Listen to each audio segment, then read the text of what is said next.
L'envol de l'aube. Un royaume perdu entre montagnes et mers infinies est plongé dans une nuit sans fin. Depuis des décennies, le soleil ne s'est plus levé, laissant le monde dans une pénombre glaciale. La légende raconte qu'au sommet de la montagne éthérée, une lumière sacrée attend son porteur pour réveiller l'aube. Mais personne n'a jamais survécu au voyage. Dans un petit village enveloppé de brume, une jeune femme nommée Maëlys contemple les montagnes au loin. Elle serre dans ses mains une amulette ornée d'un éclat doré. Son père, affaibli, tous derrière elle, sa voix brisée par des années de froid.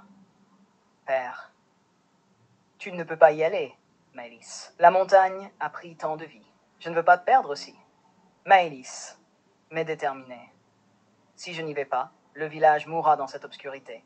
Il faut que quelqu'un essaie. » Maëlys part à l'aube grise, guidée par l'éclat de son amulette. Elle est rejointe par deux compagnons. Eron, un forgeron à l'humour grinçant, et Solène, un jeune guérisseur au regard rêveur. Ensemble, ils affrontent le froid mordant et les dangers des terres oubliées. Alors, c'est ça ton plan? Suivre une légende qui pourrait être juste une vieille histoire pour enfants?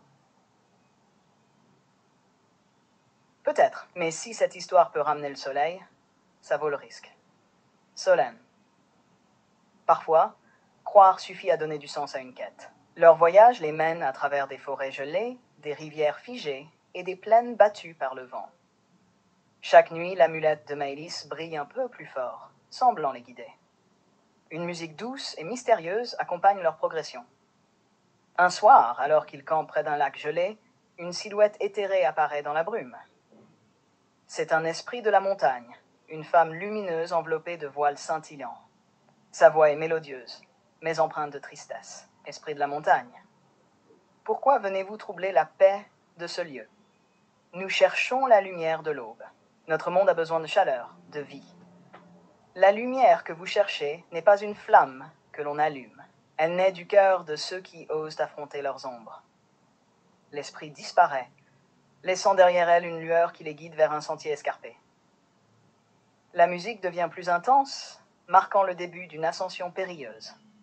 Au sommet de la montagne, ils découvrent une salle immense, taillée dans la roche. Au centre, une sphère de lumière pure flotte, entourée d'un cercle d'inscriptions anciennes. Mais alors qu'ils s'approchent, des ombres surgissent des murs, prenant la forme de leur propre peur. « Ce n'est pas réel. Je ne suis pas cet homme faible que tu prétends voir. » Sol murmurant à lui-même. La peur n'a de pouvoir que si on lui en donne. Maëlys, elle, reste immobile, fixant son propre reflet dans une ombre scintillante. Douce, pourquoi toi? Pourquoi crois-tu pouvoir porter ce fardeau? Tu es si petite face à ce monde. Maëlys, d'un ton calme mais déterminé. Parce que c'est pas ma force qui compte, mais ma volonté. Je n'abandonnerai pas. Les ombres reculent, et la sphère s'illumine d'un éclat doré, projetant une lumière qui traverse la salle et les montagnes. La nuit commence à s'effacer. Une musique triomphante emplit l'air. De retour au village, Maëlys, Eron et Solène sont accueillis par des visages émerveillés. Pour la première fois depuis des décennies, un rayon de soleil perce les nuages. Le monde renaît sous une lumière nouvelle. Père, tu as réussi. Tu as ramené l'aube. Ce n'est pas moi seul. C'est la foi et le courage que nous avons partagés. Leçon, l'envol de l'aube est une histoire sur le courage face à l'inconnu, la force de l'unité et l'espoir qui naît même dans les ténèbres les plus profondes. Elle nous rappelle que la lumière est toujours en nous, prête à briller si nous osons l'allumer.